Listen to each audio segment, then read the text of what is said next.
Sarah in the Woods, Take Two, final read through. The winds whipped up roughly the edges of her skirt, pushing it towards her hips.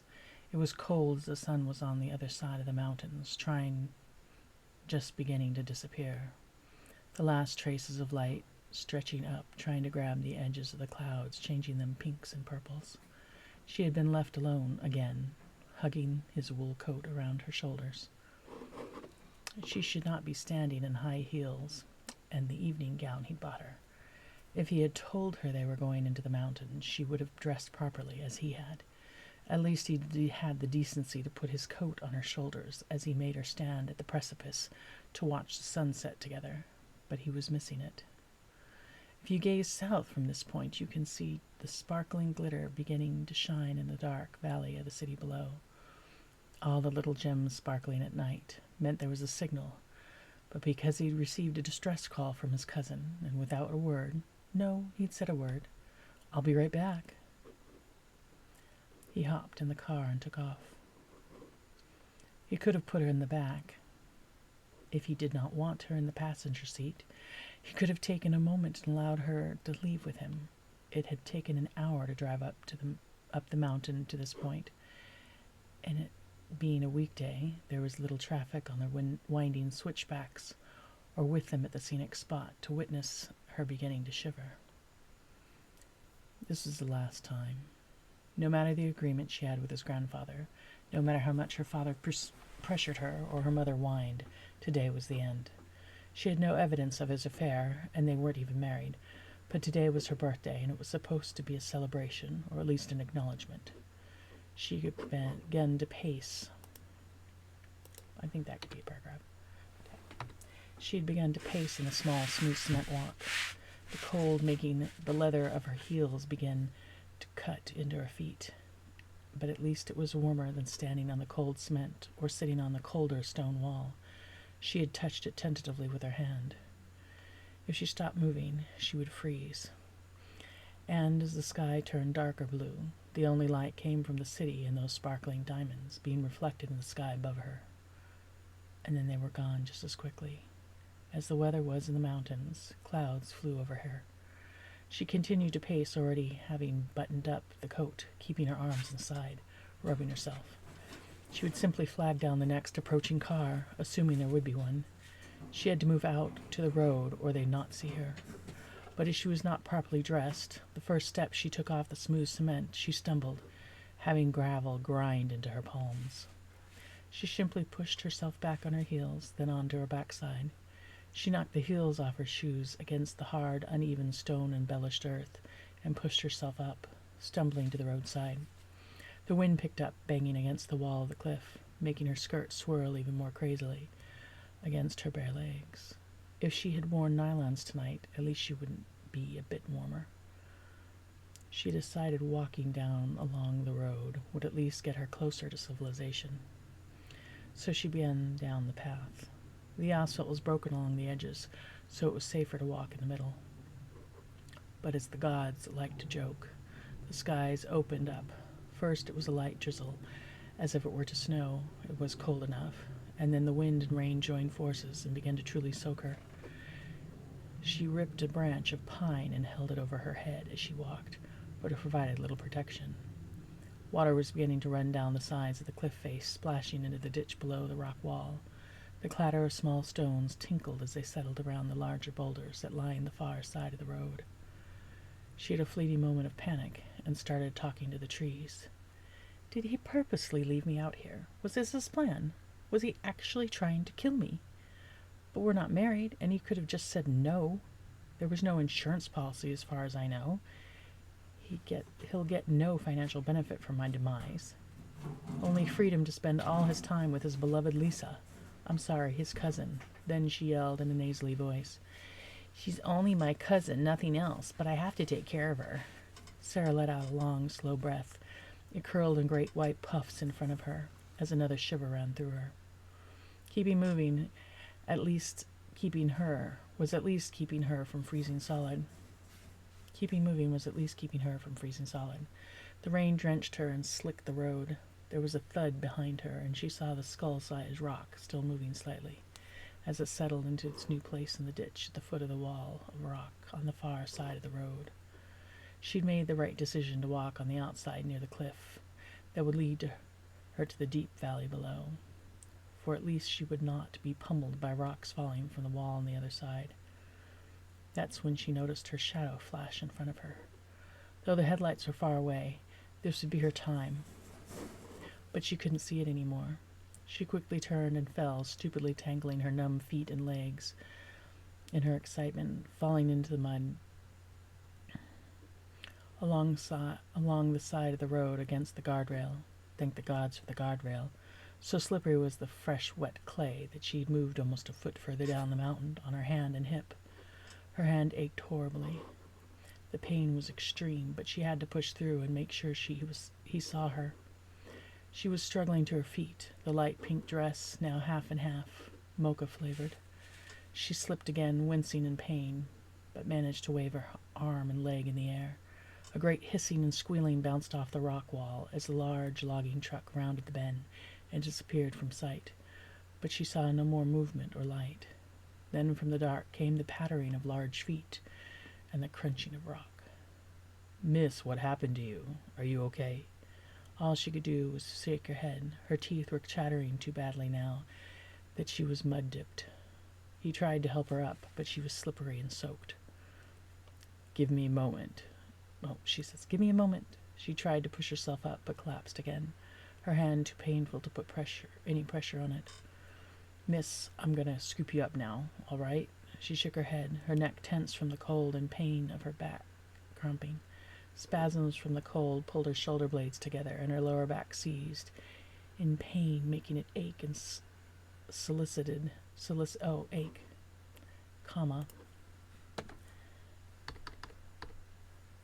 I've always hated that sentence. Spasms from the cold pulled her shoulder blades together, her lower back seized in pain, making it arch, soliciting a small yelp from her lips. Much better. He was large, one of the larger men she'd met. She'd seen these specimens since she'd come to this part of the country. She had seen a lot of them. Most of the men who worked in the forest were large, strong, but this one seemed not to be quiet. "Where is the car? Are there other people?" She chattered out, "No," and shook her head as best she could. "Alone, left behind," is all she could manage. He easily opened the door, but before pushing her into the cab, he took off her soaked wool coat and then settled her in, grabbing every available piece of cloth and wrapping it around her before removing her shoes, and then wrapping her feet in his own jacket. "I have some coffee in this thermos. It's hot. I just filled it back at the site. Be careful." She gratefully took it from him, but was shaking so badly she could not hold it steadily to her lips. "That may not be the best thing for you now. Just keep covered up." He tucked the dry clothing back around her. She shook her head, grateful for his kindness. In the dim yellow light of the cab, she could just make out his features. His face was as well built as his body, large, square, handsome, at least in this light. He could have looked like the back end of a boar, and she would feel he was the most handsome man tonight, for he had treated her more kindly and considerably than the man who'd left her on the side of the mountain ever had. "Miss, I know it's hard to talk right now, but you're okay. It's going to be about an hour before we're off this mountain. The heat's on as high as it can go. I'm going to need both my hands on the steering wheel, but it will help if you sat closer to me, so I can give you some of my body warmth. You're far too cold. Your lips are almost blue, or absolutely blue." She nodded her head and tried to scoot over on the bench. He did not wrap his arm around her, but held his elbow out so she could sit closer to him. He was warm. No, he was hot, radiating wonderful warmth. She lifted the coats and slightly pulled them over his leg for better connection. Letting herself enjoy his warmth, she fell asleep to the rocking of the cab as he slowed again to make it safely through the switchbacks. Doodly-doo, doodly-doo. New chapter. The large man shook her shoulder. "There's a clinic here. I think we need to get you inside. I know the people. They're good people, miss." She was groggy and having trouble understanding him. She did not notice when the warmth went away, and she shivered again. Oh, wait. She was groggy and having trouble understanding him. She didn't. Oh, I'm going to make this a capital. I've always bothered me. And then that's going to be a period. She was groggy and having trouble understanding him. She did notice when the warmth went away, and she shivered again. Much better. The next thing she recognized were the bright lights and warmth under and over her, but her hands were so cold. It's good you woke up. We were getting really worried about you. Luca here, he was the most worried. She tried to speak, but her throat hurt and her teeth still chattered. You got far too cold out there, young lady. I'm glad he found you when he did. I'm sorry I didn't find you sooner. I don't think you're going to lose any parts, though. Her eyebrows went up with that. She was trying to focus on their faces, but could only slit her eyes. The bright lights hurt. Oh, sorry. Suddenly the brightness was gone, and she opened just one eye and looked at the doctor. He was young, far younger than she'd expected, and there was another young man in identical blue scrubs. Luca, you did good getting her in. Miss, I'm Dr. Sampson, and this is my assistant, Joseph. Luca's the man who picked you up off the road. He explained to us how he found you. She shook her head and tried to focus on the large man's face. You told him you were alone. Where's the car that you came in? Gone. Drove away, she managed. You mean you were left on the mountain? Yes. How long ago?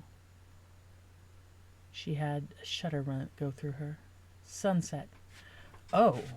She moved her arm, and it felt heavy, but she put her hand on her stomach. Is the baby still okay? He left you on the mountain pregnant, Lucas spat out. I'll check. Sorry, we hadn't checked. We were more interested in keeping your toes and fingers intact. How far along are you? 2 months. But I don't have the right equipment. Luca can get you... Luca, can you step out of the room for a moment? The large man reluctantly left the room. Luca heard sobbing and banged on the door. Give us a moment. There was more sobbing in the room, but then it fell silent. You can come in now. What's wrong? Why are you crying? She turned her face up to the giant with such a look of exasperation that he burst out laughing. I'm sorry, it's just I think you must be doing better. You wouldn't be able to scowl at me like that. Wouldn't be able to scowl at me. I'm bleeding and I think I might have lost the baby. I need to be prepared. I'm sorry. I'm not. The child obviously understood that it was unwanted by the father. So the man that left you on the mountain was my fiancé. Luca ground his teeth. Can I beat the son of a bitch for you? Let me take that under consideration. His grandfather will have first crack at him. There may be nothing left. We are close enough to the city that you can be transported to a hospital tonight if you like. But I also have my house attached to the clinic. If you just want to stay here for a few days, it's probably best just to recover. It's early enough in your pregnancy that whether or not you've lost the child is simply a matter of time and luck. Your biggest concern now is recovering from the chill, and we have lots of experience with that condition. I'd like to stay with you. I don't want to face anyone right now, and I'm still far too cold. Luca saw a shiver run through her body. Luca, she'll be here when you come back through. You can check on her then. I'm sorry, but I am on a bit of a timeline. I got another load I'm supposed to pick up today. Well, in the morning, before I can take off a day. Or a day off. In the morning, before I can take a day off. I can drive you back into town when I'm off tomorrow. You're far too good. You saved my life. I don't really know how to thank you, but I will figure out a way. We humans have to look out for each other, especially when out in the woods. There's lots of big bad things out there, you know. The two other men snickered. Like you, the assistant Joseph assured her. Lucas eats big bad wolves for breakfast. Don't you worry, miss. You can stay here as long as you need. She smiled weakly at them and allowed her eyes to shut. At least she knew she was safe here. Don't wake her. I gotta go. Make sure you give her my name and number in case she needs any more help. Lucas scribbled on a piece of paper at the desk and tapped his big finger on it. Don't forget. Both men shook their heads. The important thing was, she was not going to forget. Doodly-doo, doodly-doo. Lights flashed in Jacob's eyes as he realized he'd not turned on his headlights in his haste to leave the mountain to get to Lisa's side. Nor had he strapped his own seatbelt. Nor had he strapped his own seatbelt. He glanced at the passenger seat and saw the phone and purse of Sarah's lying there, and smacked the steering wheel. Stupid woman! How could she leave those in the car? Lisa was frantic on the other end, and he had to get to her. He would go back for Sarah later. She would be fine. Someone would come by if she were truly in trouble. He smacked the steering wheel again. She told him she was pregnant a month ago. He'd been embarrassed in the morning when he saw the blood on the sheets and the marks on her body. He never intended to touch Sarah before the wedding. In fact, he could not remember much of the night, but he was quite certain he'd been the culprit of her condition, and he was trying to make it right. It was his fault, after all. There was a time he wondered if she had not paid someone to spike his drink, because how could he do that? Though she had not been at the dinner, she had been so determined to care for him that night. It took him a week to find out that it had been a secretary, a new girl who'd just appeared, and had been overly fond of him. He had to admit he liked the girl's attention. She was adorable and young, but they always were, and then they were always stupid. Her scheming made his life a bit more complicated. He was halfway through the city, driving in a trance as he thought. No, this really makes my life less complicated. They were to marry, and I'm supposed to have an heir. It was done. Nothing more to worry about. I wouldn't even have to touch her again. Not that she wasn't beautiful and very smart. He tried to have dinner with her regularly since the unfortunate night, but he found her a little intimidating. Her business acumen was very strong. She was good, very, very good at analyzing reports of businesses they were looking at acquiring. She had already steered them away from 2 very problematic projects. Either one could have ended the group if they had invested. There was another company she warned them about not participating with, or partnering with, and not a week later they declared bankruptcy, and the owner had disappeared into a location unknown with all available funds. He looked again at the purse and cell phone in the passenger seat and hit the steering wheel one more time.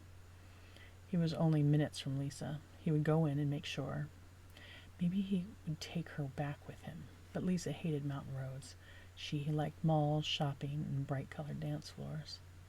Jacob banged hard on the door, but Lisa didn't answer, so he got out his key and let himself into her condo.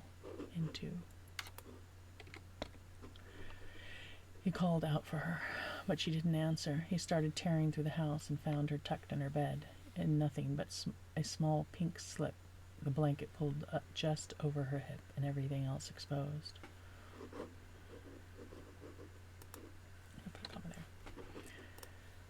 Lisa was wrong. Lisa, what's wrong? Why did you not answer me? She stretched and yawned. Jacob, I'm so glad you're here.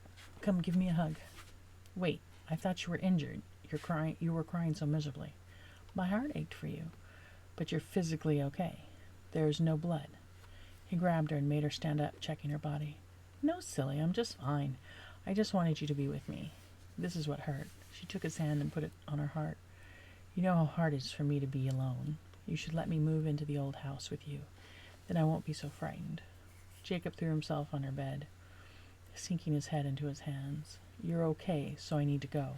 No, Lisa whined and then started to cry. You can't leave me alone. I left Sarah alone to come to you, and I need to go back to get her. She'll be fine. She's a big girl. You know I'm not, and I need you.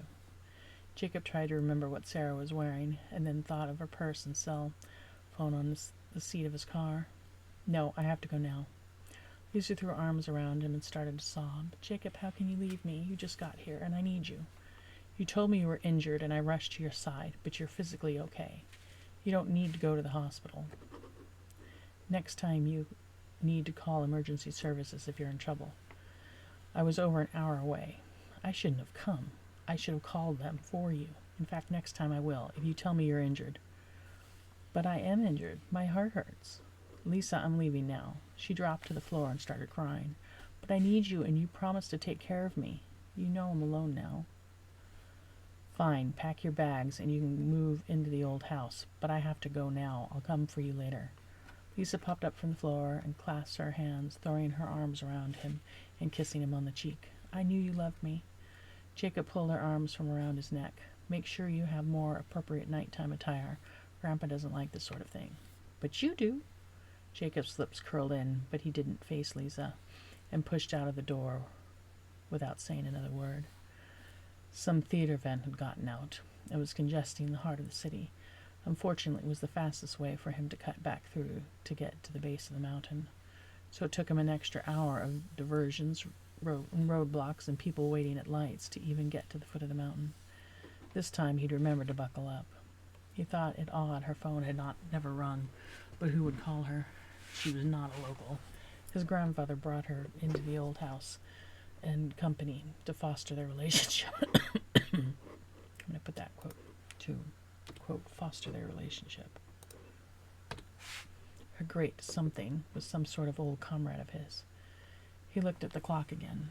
He was only 15 minutes up the mountain, and it was obvious it had been raining. Large rocks and small clatterings of stones kept falling as he drove.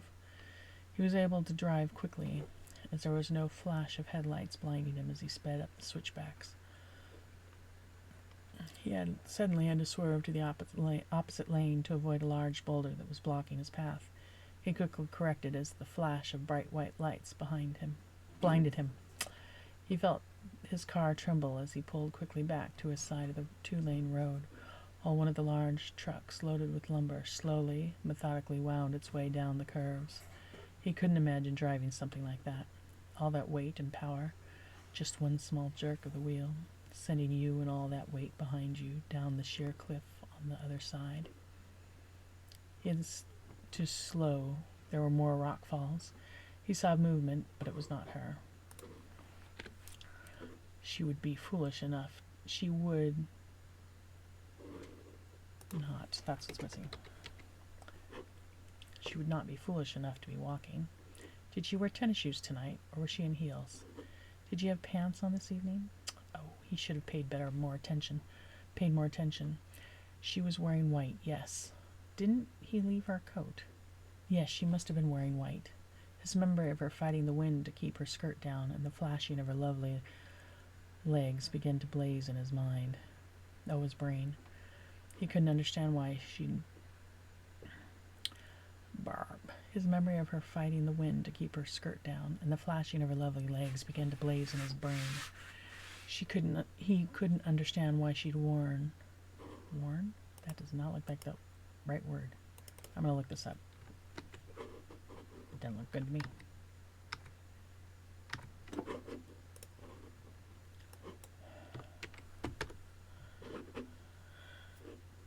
Danger. Yeah, we're not the right warn. That's like, I'm warning you not to touch me. I need warn like W-O-R-E.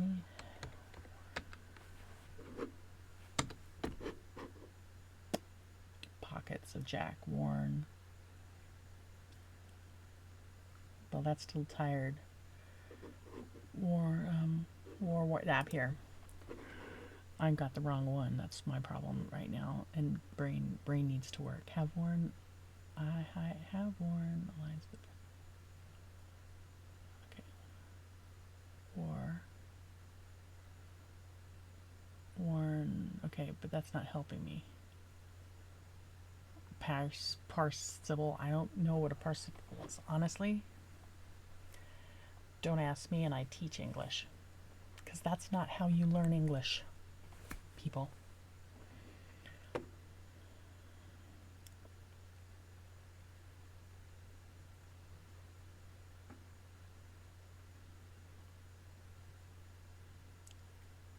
She wore her favorite. What had she worn? W-O-R-N. What has she worn? See, W-O-R-E. I was right. Or W-O-R. Oh. Now, worn. I'm going to look this up. Worn. Okay, wore is this. But worn.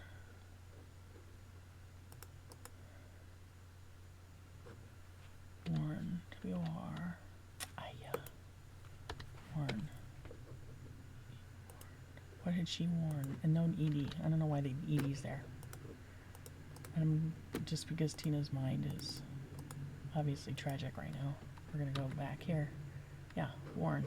As in to wear clothing. She wore her W-O-R-E. What had she worn? Okay. Why we do this? Pardon me.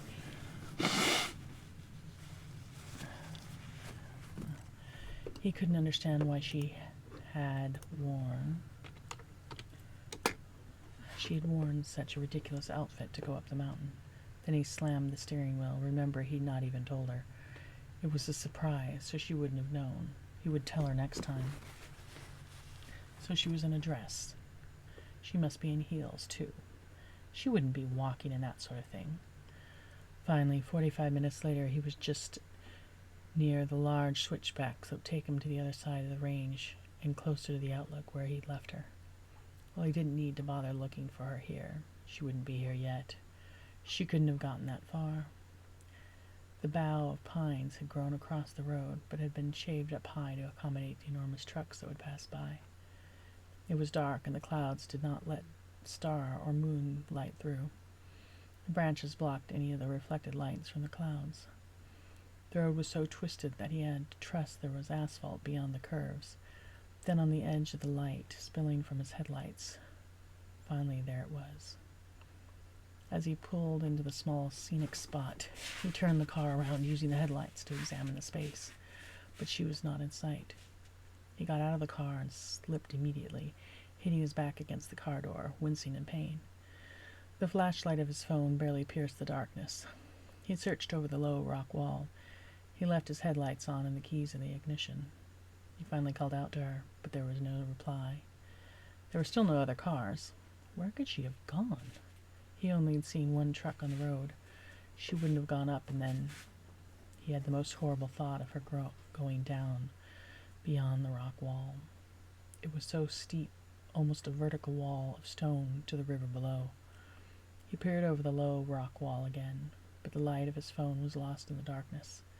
He got back in the car and turned off the engine, leaving his door open to listen in the silence. He took a step out again to try to listen, to see if he could hear her. If he could. And that's the word. Could hear her.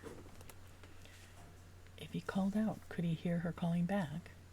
His voice was lost in the wind. He leaned over the short rock wall again and called out. But all that responded was the roar of the rushing water far, far below. He turned towards the towering rock wall and called her name out again, but nothing answered. He looked towards the small sliver of city lights shimmering in the night. Then there was a clatter behind him, but his phone light was too weak to illuminate the wall.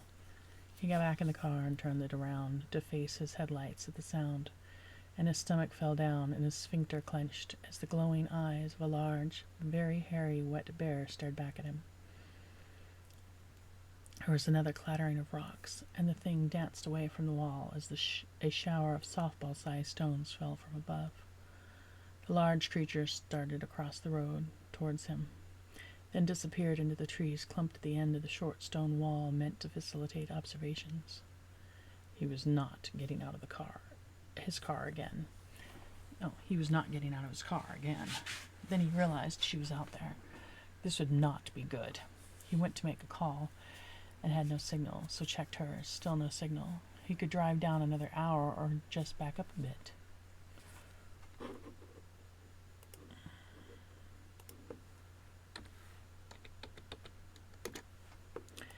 He backed up the car, watching his phone, bumping into the curb. Still no signal. So he pushed up over the curb, bumping into the short stone wall separating him from the abyss. And he finally had a signal. He immediately dialed emergency services, but then hung up and called the old house.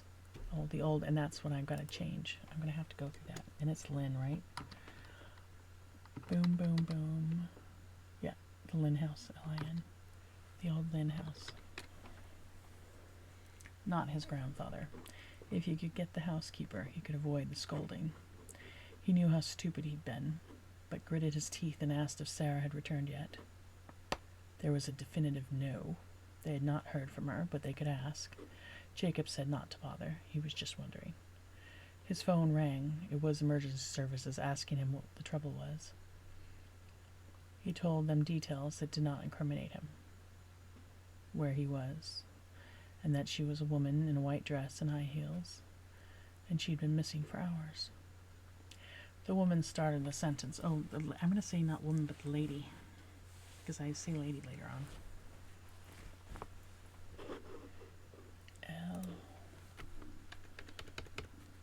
Lady, lady, started the sentence, but then stopped herself, asking instead, why are you only calling now?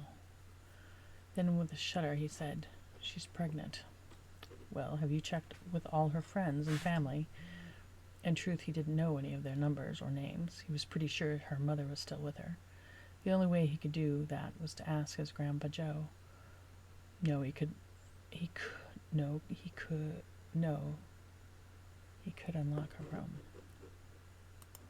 No, comma. Could he unlock her phone? He could unlock her phone. Nope, here. That's the wrong order. No, he could unlock her phone, but after 3 attempts, it locked. It hadn't been her birthday. That was today. And it wasn't his. Why would it be? He knew nothing else about her, so he typed in their engagement date and the phone locked. See, that's better than... No, he could unlock her phone.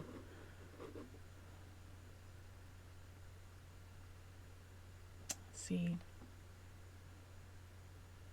I think I'm going to get rid of this because it's kind of repetitive, period, and it makes it so no, he could unlock her phone.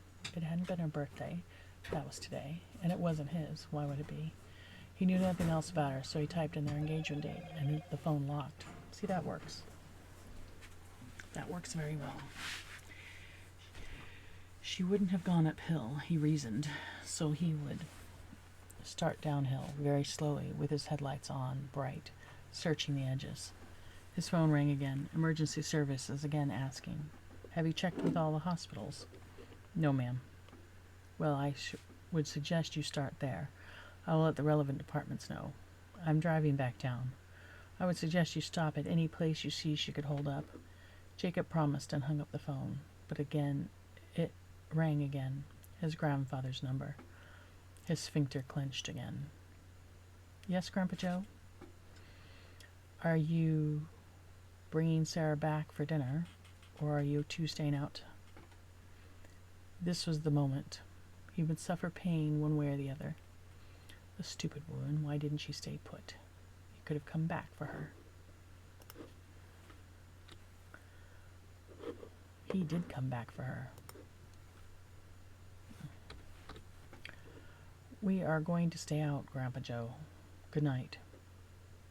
If he could just find her before dawn, all his problems would be solved. As soon as his wheels fell from the curb, he lost the signal, and there had been no sign of her as he inched his way back down the mountain. He was only halfway, and it had been an hour. How could she have gotten this far? It must have been... But there still had to have been... But there had still been no other vehicle. It must have been, but there still had been no other vehicles on the road.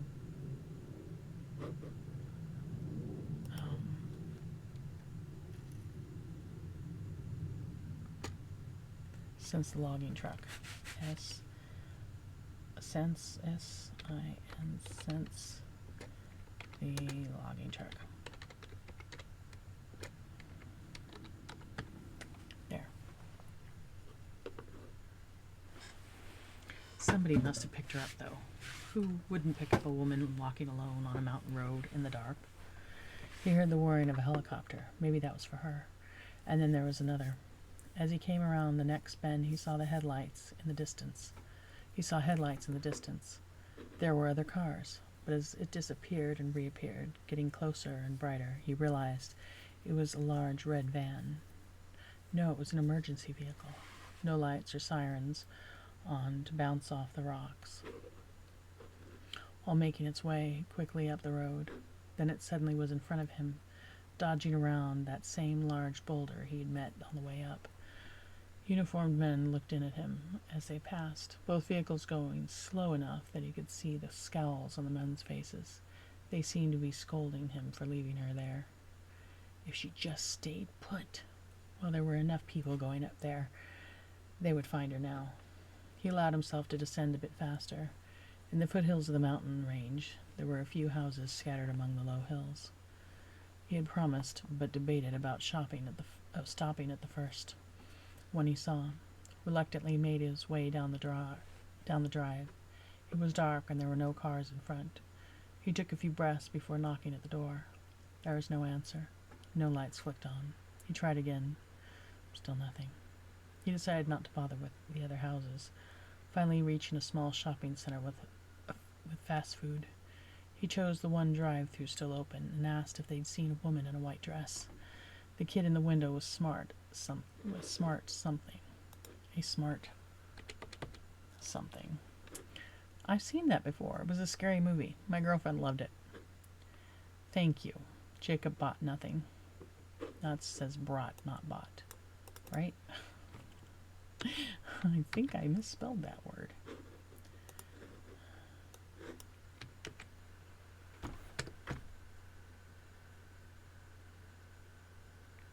No, I did spell it right.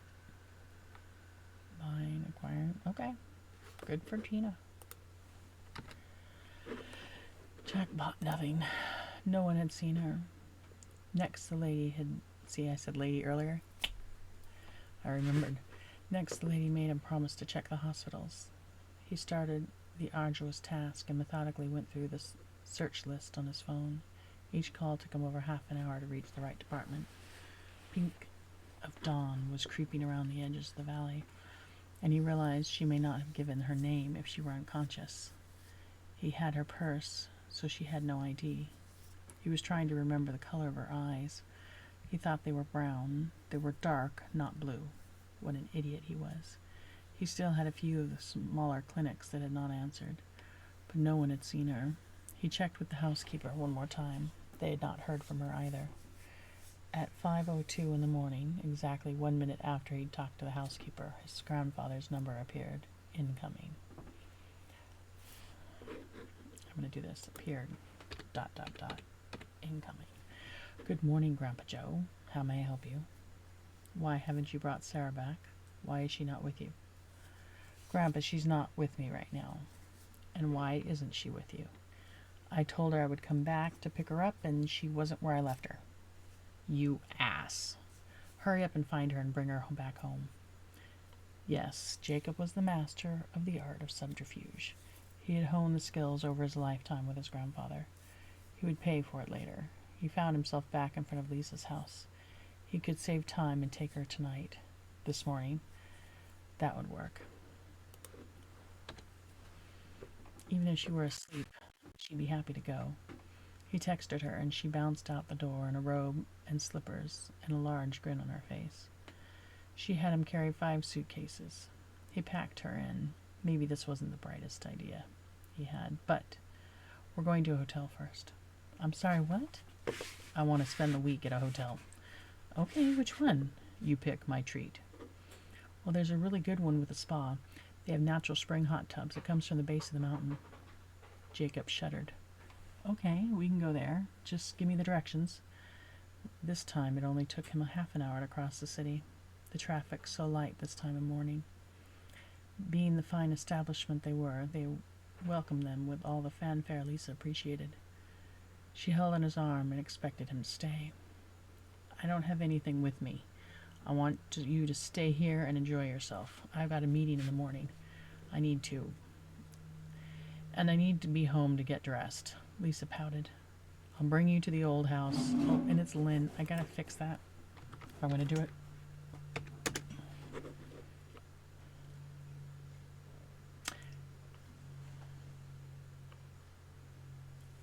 I can do it. Well, I'll do it later. I'm gonna make a note to remind myself to do it.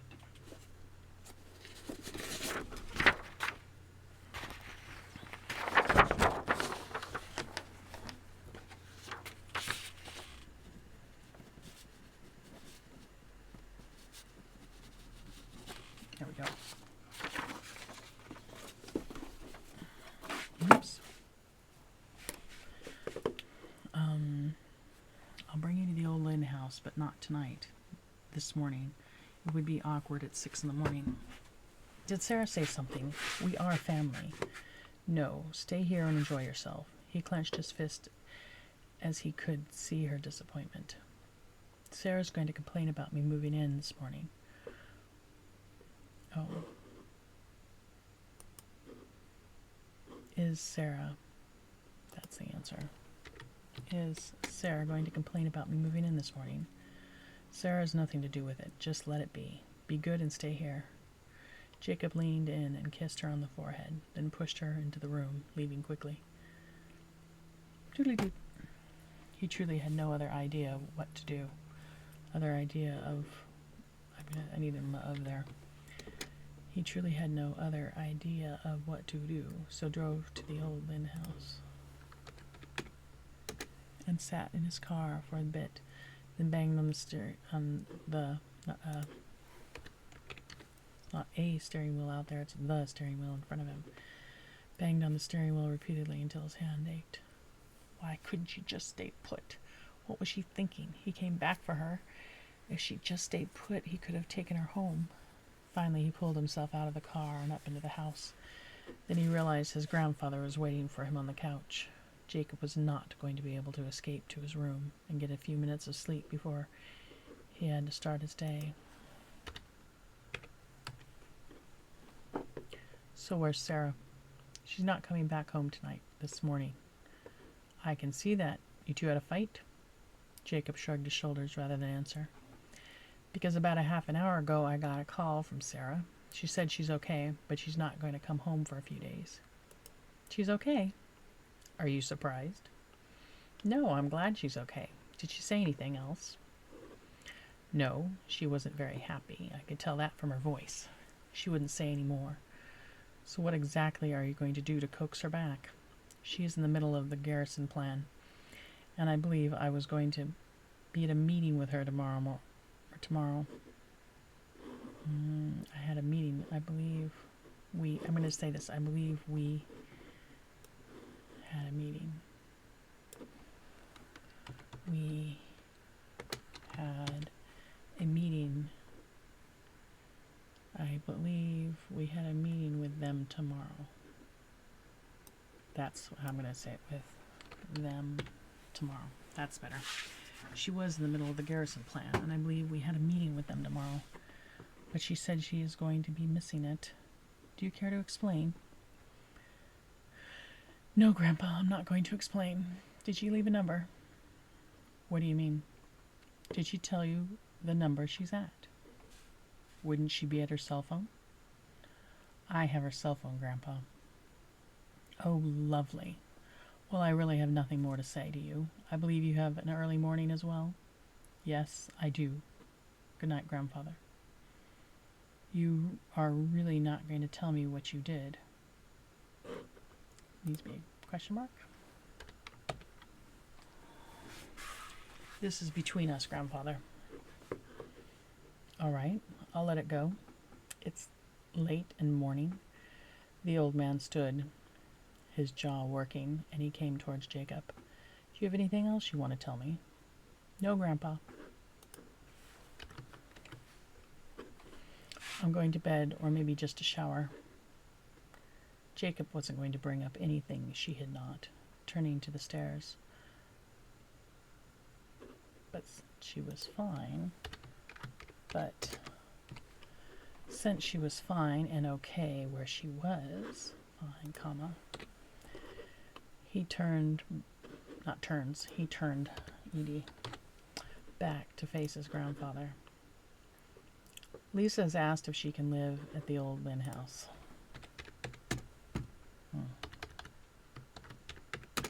With us. His grandfather raised a brow. So you haven't brought back your wife, but your cousin? Yes, well, it's a separate matter. Grandpa Joe, Lisa said she's lonely and would like to be around us. Well, I don't want to be around her, so no. She has a nice condo, and the further I'm away from her, the more comfortable I am.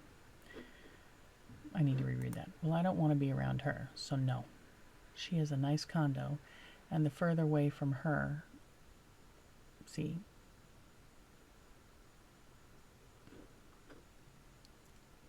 it works, but it can be better. I don't want to be around her, so no.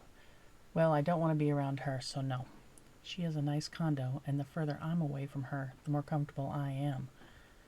Why don't you like her, Grandfather? I'm going to put Grandpa Joe.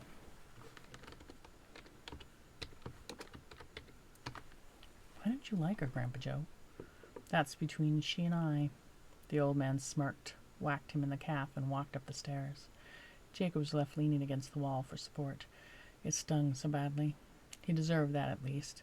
Oh, that much. He deserved at least that much. Lisa was going to be irate. He probably should have moved her in and not asked.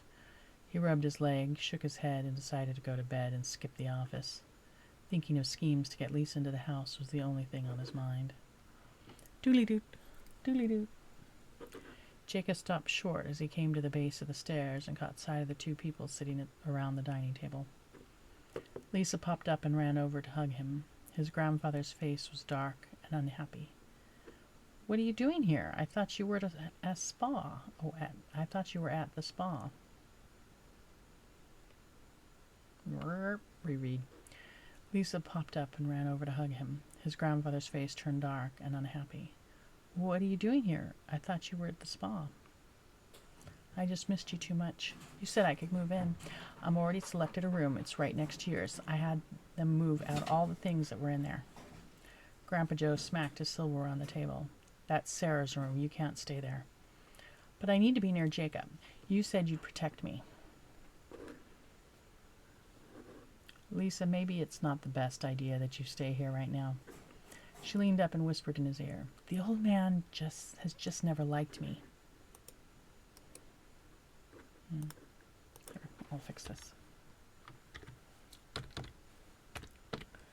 The old man's just never liked me. It won't really be a problem. Jacob could see the dark veins on his grandfather's head. Lisa, I think you need to go back home. No, you said I could move in. I'm alone, and I don't want to be alone anymore. The deep rumble of his grandfather's voice cut into their conversation. So, Jacob, this was your plan, to move the wife out and her in? No, Grandpa, this was not my plan. Lisa just said she was lonely and wanted to stay with us. We are family after all. You are not family with that girl, and neither am I. Lisa, you need to go back home, or go stay at the spa. I paid for the week already. Yes, Lisa, go to the spa. It's his treat after all. It would be a shame to waste it, Grandpa Joe snapped. Lisa was bright enough to recognize when she was not going to get her way with the old man, as Jacob was not standing up to him. And that needs to be one sentence, like a comma, and an as. There. This is all one thought. Okay, Lisa was bright enough to recognize when she was not going to get her way with the old man, as Jacob was not standing up to him. But she wouldn't let go of a show and let large tears begin to spill down her cheeks as she ran up the stairs. Really, Grandpa Joe, why can't we let her stay? She kicked your wife out of her room. You have not brought your wife back home. Instead, you brought that woman. Okay, you kicked your wife. Oh, she kicked your wife out of her room. You have not brought your wife back home. Instead, you brought that woman, and now she's throwing a fit. What do you think Sarah is going to think when she comes back and finds that her things have been thrown in the hallway? What would you think? That was the problem? He assumed. Jacob had not thought of it. He had only been reacting. He put his fingers to his head and rubbed his cheeks, trying to relieve the tension. I understand. I'm sorry that Sarah won't be there for the negotiation. I know how important it was to you. But it's not Lisa's fault. I shouldn't have said anything to her. I shouldn't have promised her. Then unpromise her.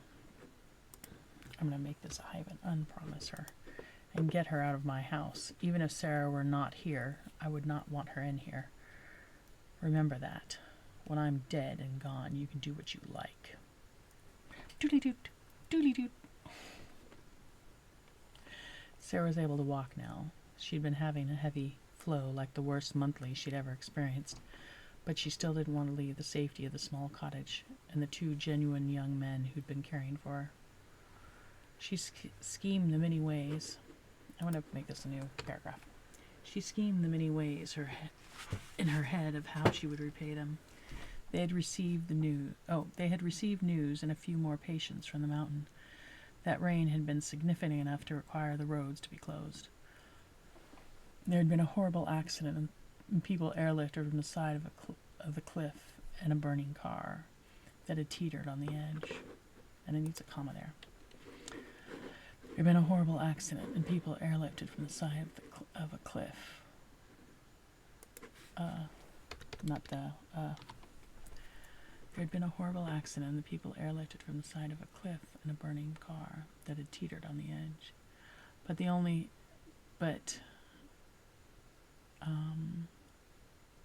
cabin. I'm going to say the cabin. Cabin only saw minor injuries, bruises, and a few sickly children. She asked Samson how he made a living in this little clinic. He assured her this was the slow time of year, and to just wait until the skiing season was upon them. Then they would have lots and lots of customers. The lodge at the top of the mountain referred people, and even handed them a map to his little cabin at the base. He'd set more bones than the average doctor. Oh, average private doctor, and that's too many spaces. He did apologize they had no more sophisticated manner in order to tell her whether she'd retain the child or not. But he was quite sure there must be something wrong after her heavy bleeding. The pea sticks would... Oh, here. No, that's fine. Okay, I'm going to make this a paragraph. But he was quite sure there must be something wrong after her heavy bleeding. The pea sticks would register positive for 2 or 4 weeks before her hormone levels returned to normal, so they would be useless. She had to admit she enjoyed sitting on the porch and watching the wind blow the trees, sipping on warm tea bundled up. While sipping on warm tea bundled up. It was Friday, and the warmth of the day grew so, it was Friday, and as the warmth of the day grew, so did the number of passenger cars going up the mountain to enjoy a late season camp or picnic. She couldn't imagine how fun that would be in the wet woods. After her ordeal, she no longer wanted to camp. She thought though she'd enjoyed it as a small child. From here on out, only cabins would be in her future. The other thing her time on the porch afforded her was the space to think. The gentleman had offered her a tablet, so she was able to access her email and other forms of communication, giving others the illusion that she was still working. She wrote, given others the illusion that she was still working. She wrote her proposal to break the engagement, but not the cooperation between the families, and resign from the company. A resignation letter from the company, and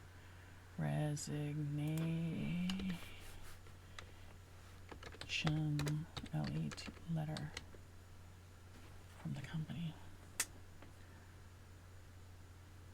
No. And resign from the... She wrote her proposal to break off the engagement, but not the cooperation between the families, and resign from the company. No, it needs to be a resignation letter. Resignation letter from the company. I'm just going to say resignation letter. It's from the company. Don't need to say that twice. She wrote her proposal to break the engagement, but not the cooperation between the families, and a resignation letter. There. That works.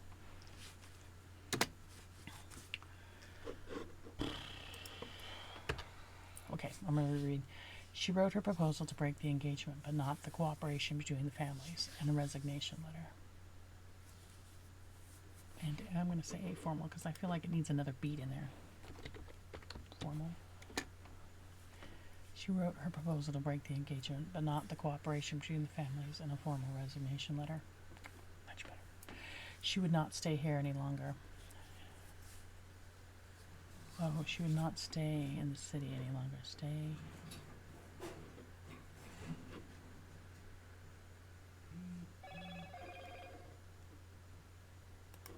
in this valley.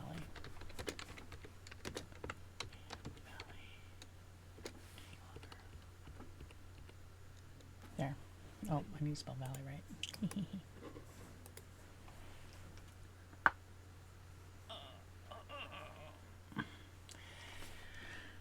Okay.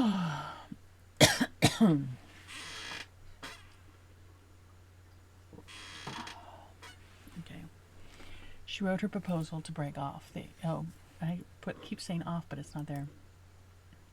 She wrote her proposal to break the engagement, but not the cooperation between the families, and a formal resignation letter. She would not stay in this valley any longer. She enjoyed the old man, but that was not enough to keep her, and now there was nothing to keep her here. With the sun on Saturday morning, Luca arrived. He brought breakfast, a wonderful spicy smelling burros. Oh no. Wonderful spicy smelling burros filled with eggs and bacon and a horribly hot green sauce in a small plastic cup. The red one was no better, and somehow it was cleansing and delightful. But somehow, not and, but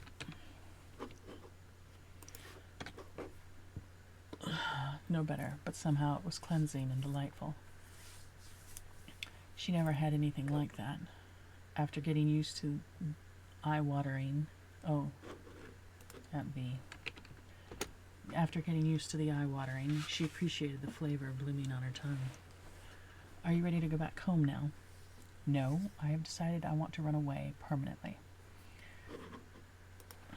So you're not going to forgive your fiancé? Never. She strolled over to the desk and wrote her contact information twice, tearing off the bottom copy and tucking it into Luca's hand. Don't worry, Nurse Ratchet, your copy's on the desk. I'm not from this part of the country. I will be leaving, but I would like to remain friends and possibly escape back here when times get rough.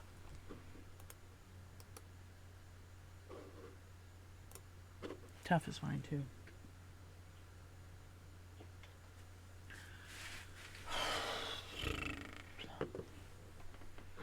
Times tough.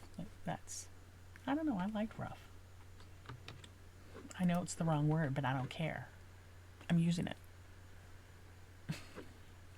I'm not from this part of the country. I will be leaving. And I will be leaving. I'll be leaving, but I would like to remain friends and possibly escape back here when times get rough. She smiled, sitting back in her chair. In fact, I may vacation here. My time in the cabin has been here in the cabin. Cabin has been valuable and allowed me to make some decisions. So I want to thank you, all three of you. Luca for saving me from the edge of the abyss, and you two, TWO, for saving my fingers. They're still numb, you know, on the tips. She held up her other hand. You're sure there's nothing more we can do? No, only because you said you did not want to keep the child that I allowed that x-ray. There's really nothing more than a small fracture and a horrible sprain. That's just going to take time to heal. They will swell, but for the rest of your life, probably. That's what I have always been told.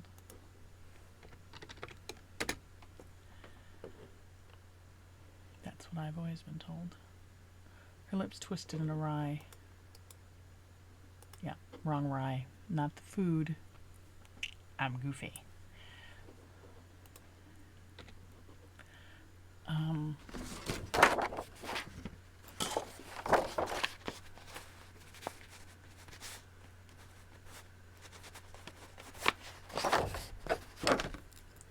So I'll always have something to remember.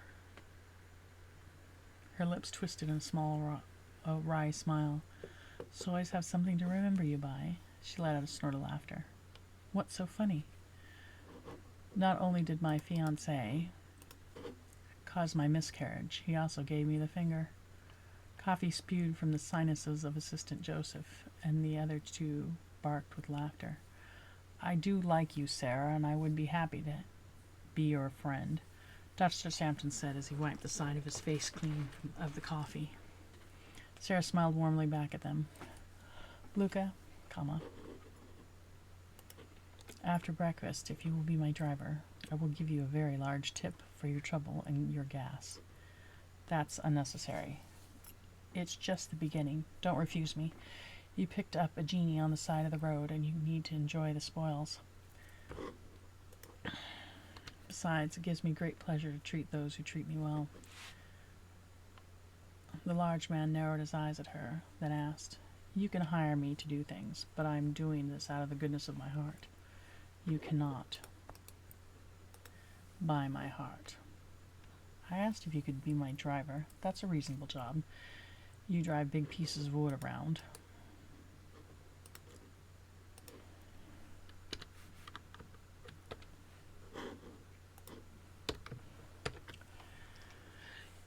That's a reasonable job. You drive big pieces of wood around. You can drive a little lady. Dr. Sampson laughed again. She has a point.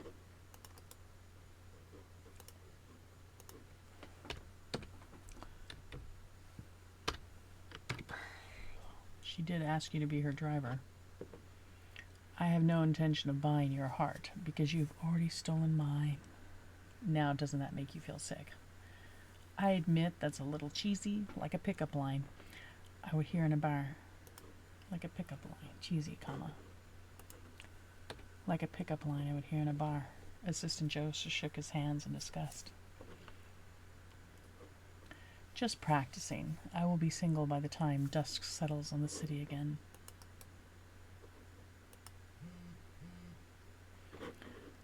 Doodly-doo. I like that line. I'm going to repeat that line because I really like it. I admit that's a little cheesy. A little cheesy? Like a pickup line I would hear in a bar. Assistant Joseph shook his hands in disgust. And this needs to be period. Yeah. Just practicing. I will be single by the time dusk settles on the city again. Doodly-doot. Doodly-doot. New chapter.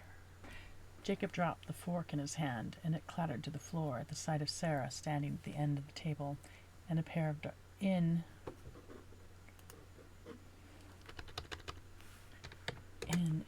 dark blue surgical scrubs and oversized tennis shoes. Her hair was parted in the middle, and 2 braids fell across her shoulders. Grandpa Joe simply stood and motioned her to take a seat.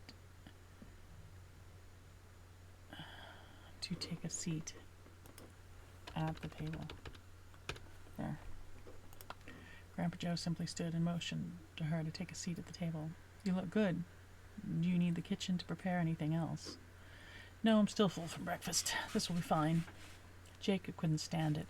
He wanted so badly to interrogate her. Why had she left? Where had she been? But she sat there and delicately cut the meat from the rib rather than taking it with her fingers and tearing off the flesh. What bothered him even more was that she did not meet his eyes. Ever. As if he were not at the table. Grandpa Joe, did you like my proposal for the garrison deal? I haven't seen a response yet. As always, your work is superb.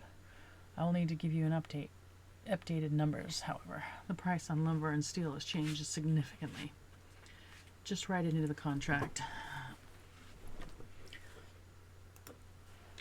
That it is whatever the market price is at the time the contractor signed, plus 10%, and that's all that you will pay them. They shouldn't be greedy enough, thinking that prices will drop soon and they can score a product at a lower price and make a larger margin. I've done that before. I'll take your advice. It is risky from our end. They may try to substitute inferior products, then be very specific, or say it's not.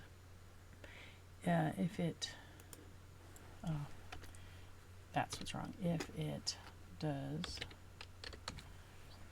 then be very specific, or say if it does not pass your inspectors, it's not acceptable. Things that don't pass inspection need to be discarded. With that one phrase, she finally made eye contact with Jacob, and he felt her eyes piercing through him to the back of his skull. You take care of it. The writing, that is. Let me see it in the morning. She held the old man's eyes.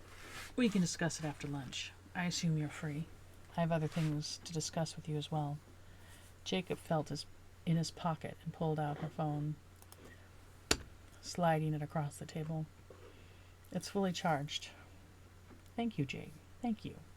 Jacob's skin began to feel like it was crawling. It was crawling with ants. Jacob's skin began to feel like it was crawling with ants. She was far too calm and polite. She should be yelling, making a fuss. He was used to that. He knew how to handle whiny women. She disturbed him. She must truly not care. And what had she been doing for the last 3 days? She did look better. She seemed to have tan marks on her face, like that from goggles, and her nails were short and clean. Had they always been? Lisa had bubblegum pink red stripes this week, and last week it had been lime. I'm going to do this. Lime green, and it needs to be hyphenated, I think. No, it's 2 words. Then lime green.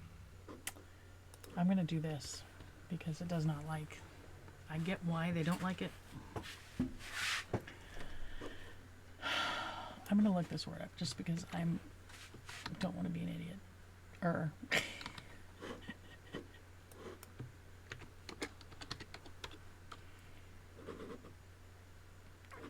Lime round fruit. See, I'm right. Okay. Had they always been? Lisa had bubblegum pink with red stripes this week, and last week it had been lime green with sparkles. But for the life of me, could not remember what color Sarah had worn the night of her birthday on the mountain.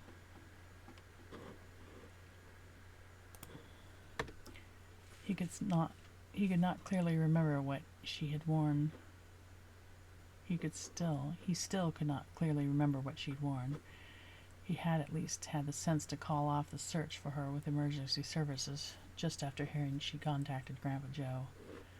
Come on, he's a commoner. But he dared not ask the old man directly what she'd said to him. Grandpa Joe, you look like you slowed.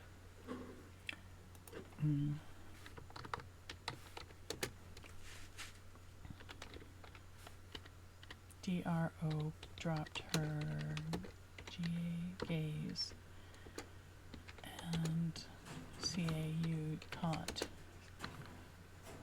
the old man's eyes.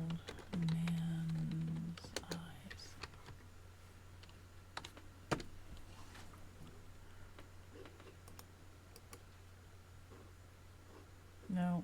Oh, it needs. That's why.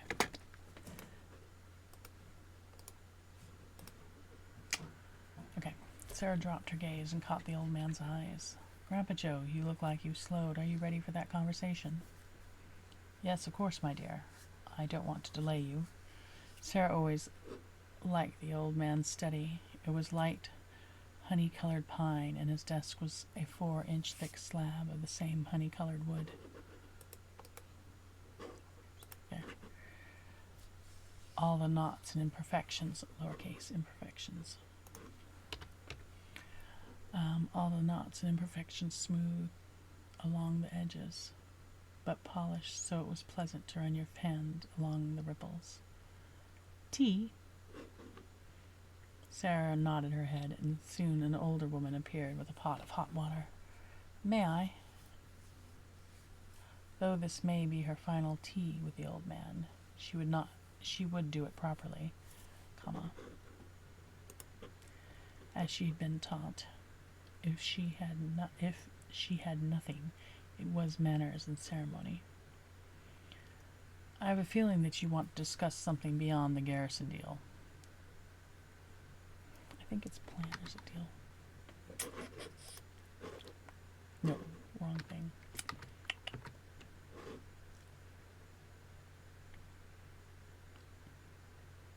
No, it is deal. Okay.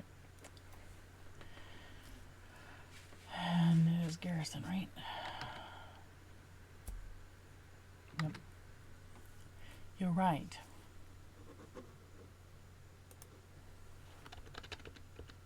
I will not beat around the bush.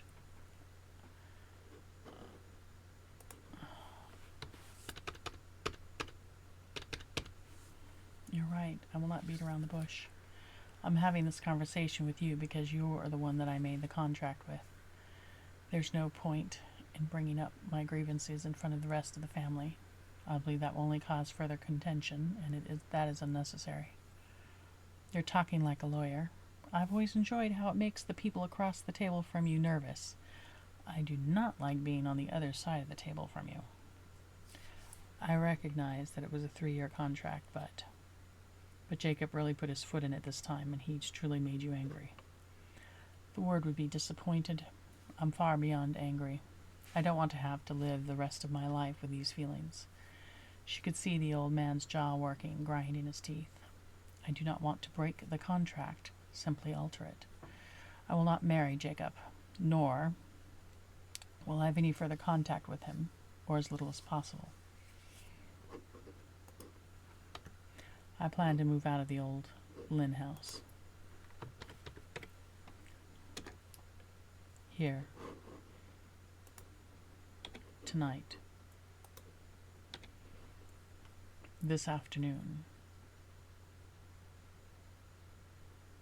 We were very successful in the last 3 days collaborating, despite my physical absence, and even signed a deal. You do not need me on site to accomplish your goals. You really cannot reconcile with Jacob? No. May I ask why? You had Jacob pick me up from the airport. Yes, I thought it odd you had no luggage and did not show for 2 days. I did meet Jacob at the airport. He was quite handsome and even a little charming, and he took all of my luggage. Charming, comma. And he took all of my luggage and put it in his car. He also had my backpack on the front seat, which when I travel, I use as a purse. It holds my wallet, IDs, and phone. I was thanking the man who'd collected my lost piece of luggage while Jacob was taking a phone call. Panic flashed across Jacob's face, and he said there was an emergency.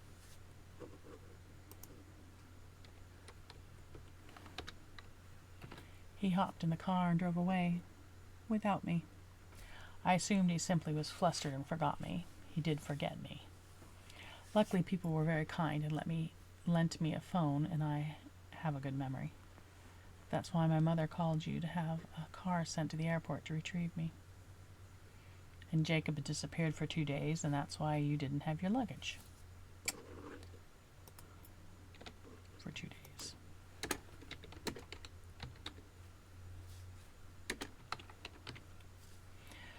So, it was not a problem at the airport. Oh, not at, but with the airport. Oh, not airport, airline. Air. L-I-N-E. So it was not a problem with the airline. No, I understood that later.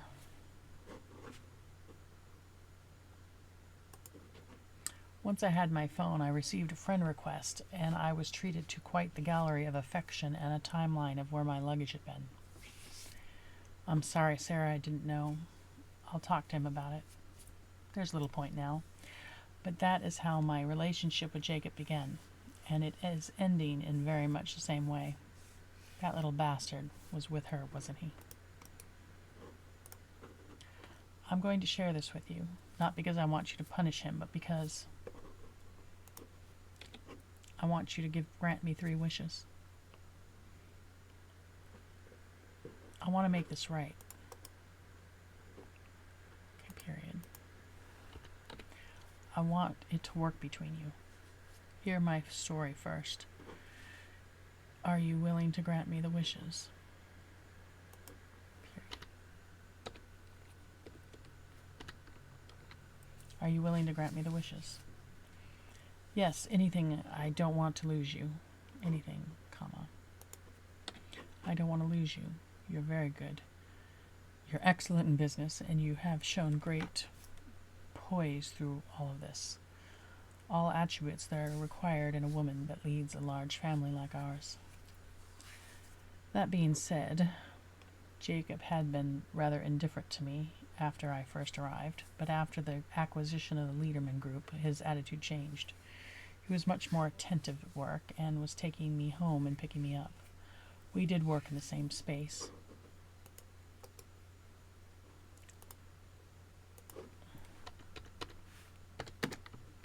He did not hide our relationship, even announcing it in the office.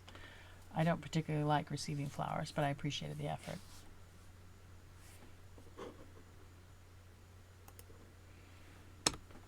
I had not attended the event 2 months ago. I'm not even sure what it was.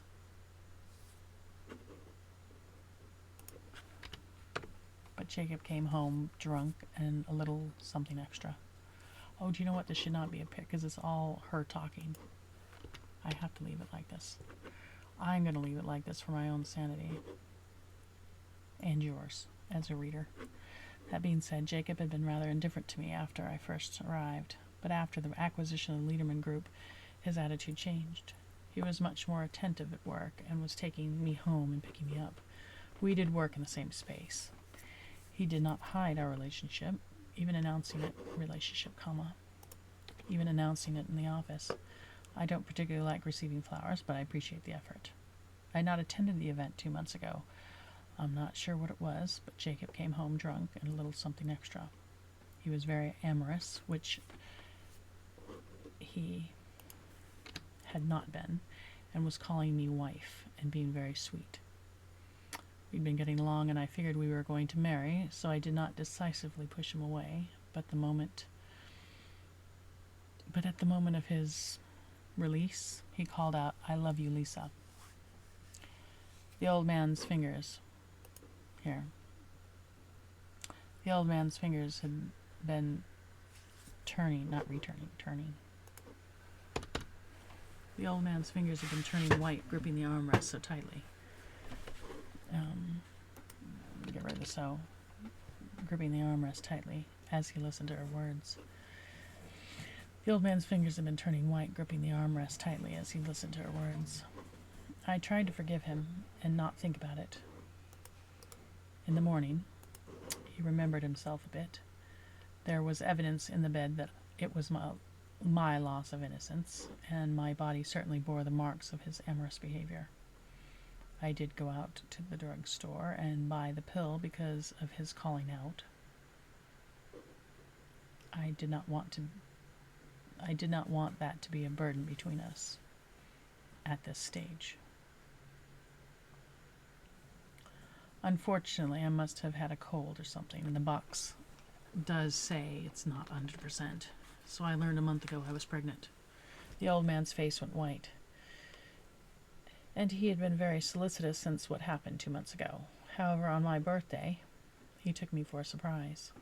I thought we were going to dinner, so I dressed in heels and a thin white dress, something he'd purchased for me. But we ended up at an observation spot on the mountain to watch the sunset. It was quite romantic, sweet, and thoughtful. The old man's face drained even more.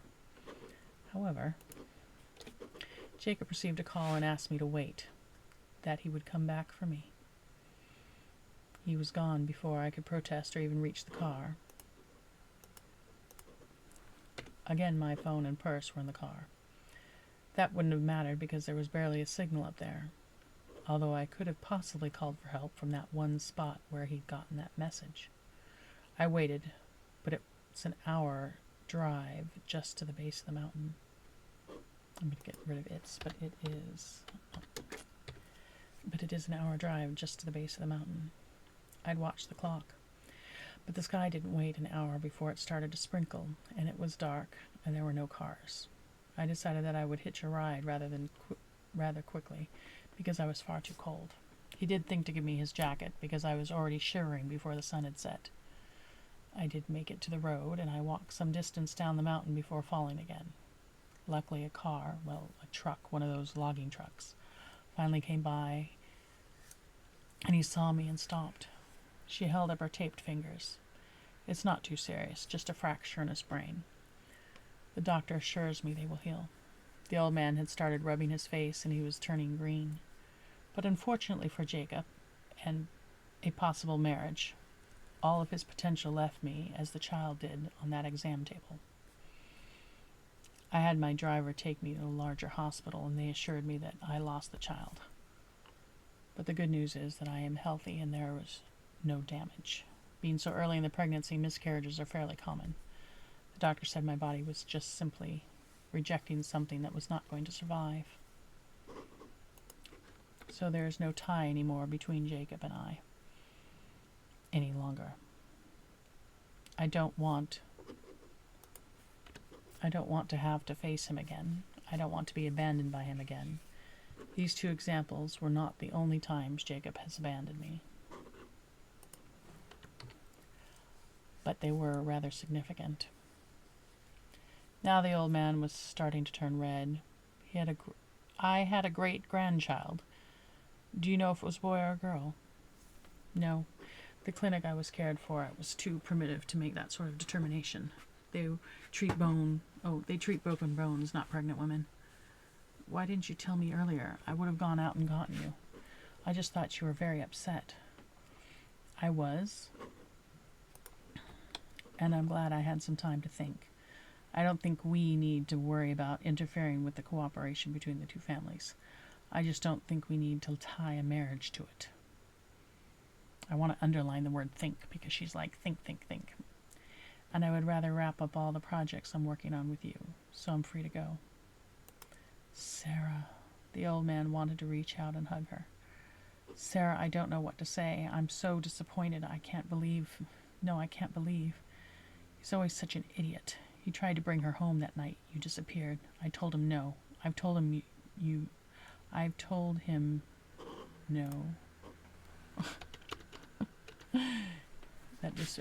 no. I've told him no for years. Well, that's where my first wish comes in. I want you to make them marry before the end of the month. It's only the 3rd today. That gives you plenty of time. Just throw money at it. Make it a grand wedding and legal. I don't want her part of my family. Whether you want her as part of your family or not is not your decision. Whether you want her as part of your family or not, is not your decision. Jacob has chosen her. Jacob always chooses her. So make it formal. She's far too troublesome. I really don't want to have her. Make her sign a prenuptial. Troublesome, period. See, it is 2 sentences. Make her sign a prenuptial agreement. Limit Jacob's ownership of properties now. Buy them the house they live in. But it's under your name. He works for you for a salary, doesn't he?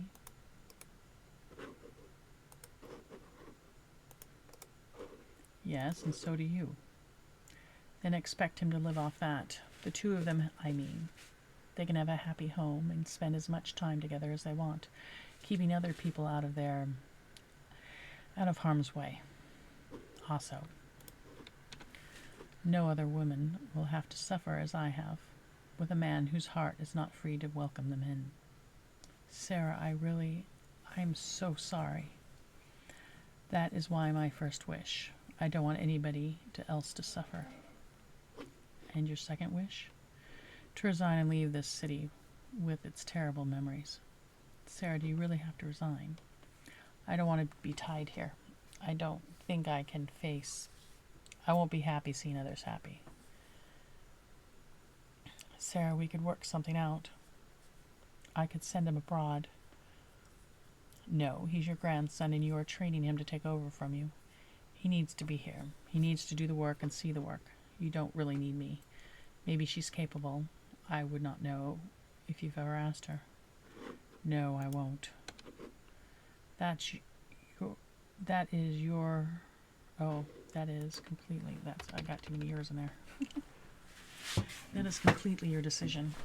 If you have other available men in your family, I could meet them and see if they are compatible. I have difficulty with my father. I have a difficulty with my father, and he's rather insistent that I marry into your family. I'm not in a position to fight him on that right now. I'm not in a position to fight him on that right now. I want you to understand, I cannot. It was difficult for me to sit across from Jacob at lunch. I understand. Do you have any pictures of the child? She unlocked her fully charged phone and quickly found the images she took at her checkups. He was just a little bean. He was only 2 months, that's what they look like. The old man made her jump, smacking his hand on the table. I have 2 nephews. John, I wouldn't wish on anyone. He's a wastrel. He refuses to do any work for the family. But Jack, he's quite the promising one.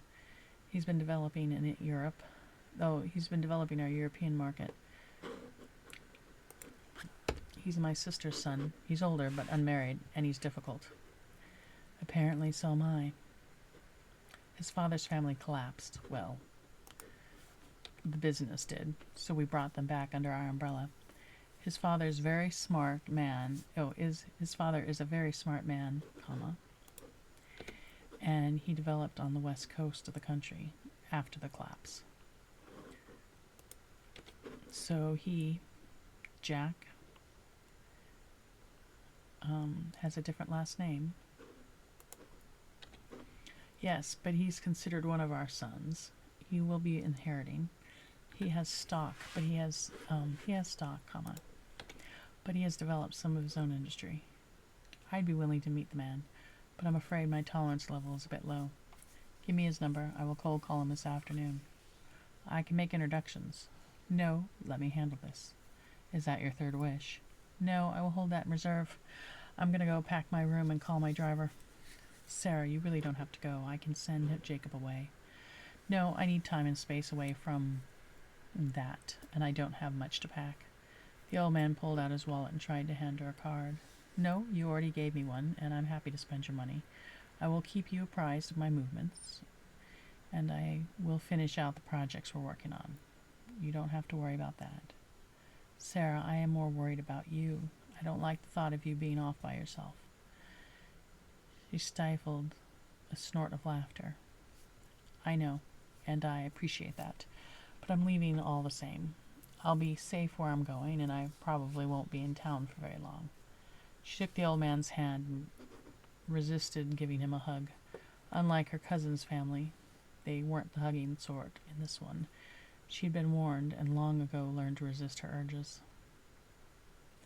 Sarah, wait. I want to fulfill your first wish. Right now, in front of you, so you know I'm genuine about keeping you in the family.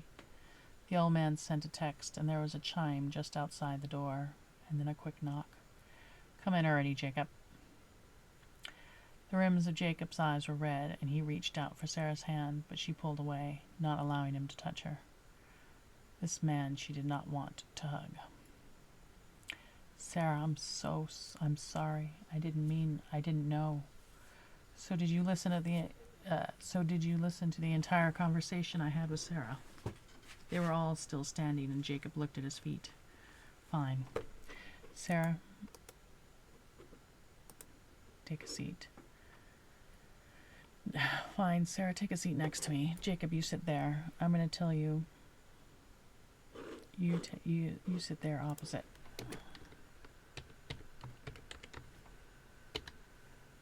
Me. Jacob, you sit there opposite me. I'm going to tell you a few things, and you're going to make plans accordingly. But I can't marry Lisa. She's my cousin and friend. She's not any relation to anyone in our family. You have called her cousin, but she's not, nor was her mother. You can either move into whatever she is currently living in, or buy a house separately with your own money. But you'll not live here with her. You will obtain a marriage license before the end of the month and hold a wedding. One that everyone sees and is widely publicized. I want everyone to know that you're a committed man and unavailable. I really don't have that sort of relationship with her.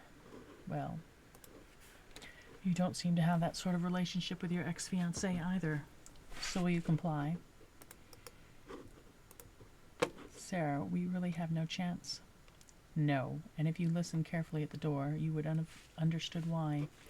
You're not to make any other woman suffer as I have. That is how you will make this up to me. Stay married to each other. Have many children as you want. Leave others alone and out of the tangle of your relationship. Jacob again stared at his hands in his lap. Are you going to take away my inheritance? Sarah suppressed the smirk,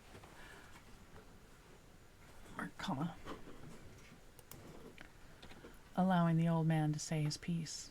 I will take back the shares now, today. You have your salary.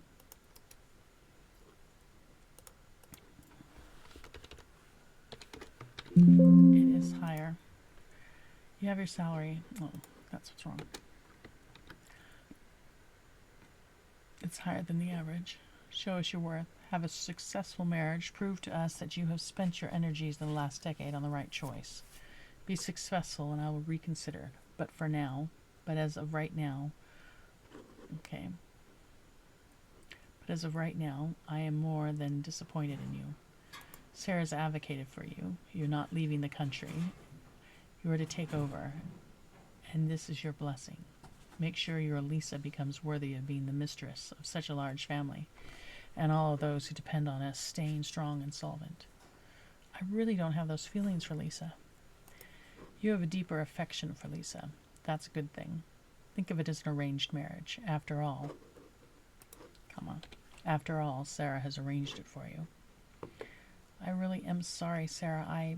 She held up her hand. Jacob's eyes began to tear, and there was a sour, stinging sensation in his nose. In a matter of moments, he learned that he had been responsible for the death of his child and destroying any chance at a good, smart, beautiful, decent woman. He didn't understand why it was... He didn't understand why it was wrong to take care of Lisa. And why Sarah had not just stayed put. But then, why hadn't he put her in the car? It would have been so easy. There was plenty of room. A shudder went through his body as they waited for him to respond. To respond. I accept your conditions. Can I keep the house on Linden? I think that would be the most convenient property to work from. You will not keep it, but you can live there. I will not charge you rent. Does the rule still apply to each child born gets 100,000 and 2% of the shares?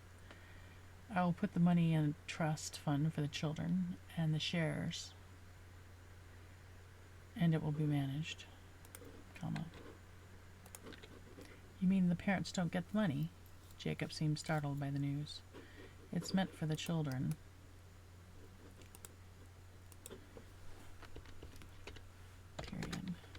It is the beginning of their future. Sarah put her hand on the old man's arm. Do you offer that to all your, what did you call, Jack? All of the men under your umbrella? Yes, of course. That's why Jacob has 2% of the shares now. He never worked at acquiring more. Sarah rolled her lips in to stop herself, as the old man may not be aware that she had already owned not be aware that she already owned 8%. She'd been acquiring them since her father first told her of his arrangements. His shares were not under her name, but a small company she opened with an old friend. She'd been the silent investor and her friend the face. Jessica was a poor student, the kind that... face... and her friend the face. I can do this, because Jessica was a poor student, the kind that got scholarships to attend their school. She was clever, hardworking, and determined not to be sucked into the quagmire of her childhood. Jessica had already managed to make her own fortune, but never missed an opportunity to make a bit more money. Grandpa Joe, I don't know how to make a wedding happen. Lisa already has the gown. I'm sorry about that. I told Lisa she was wrong, and I did get the dress fixed. What about the dress? Grandpa Joe narrowed his eyes at Jacob. Oh, on Jacob. Sarah put her hand on the old man's.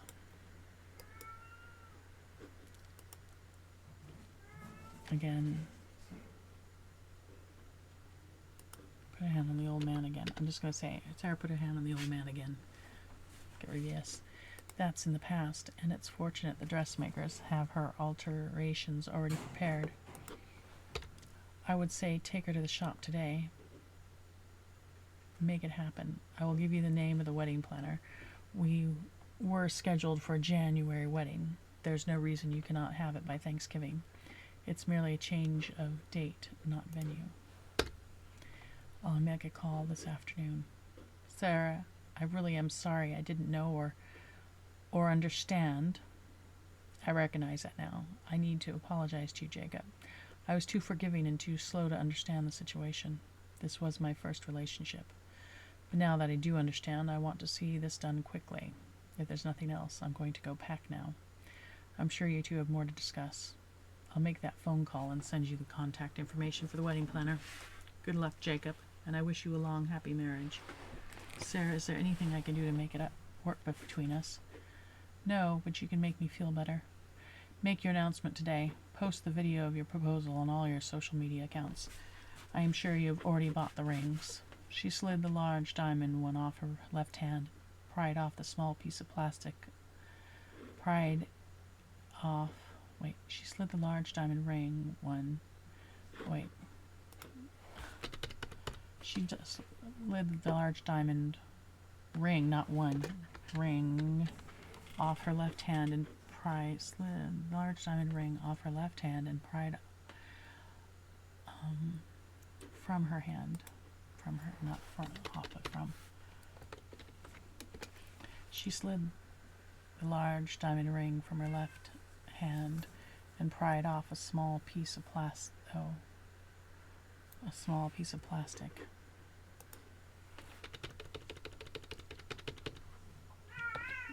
And that sentence was bad. She slid the large diamond ring from her left hand and pried off a small piece of plastic. It's not my size. She smiled and placed the ring on the table in front of Jacob. I had gone ring shopping with. Yes, I'm sure you did. Now there's nothing between us besides being acquaintances at this point. We may become family, but I will not be your wife.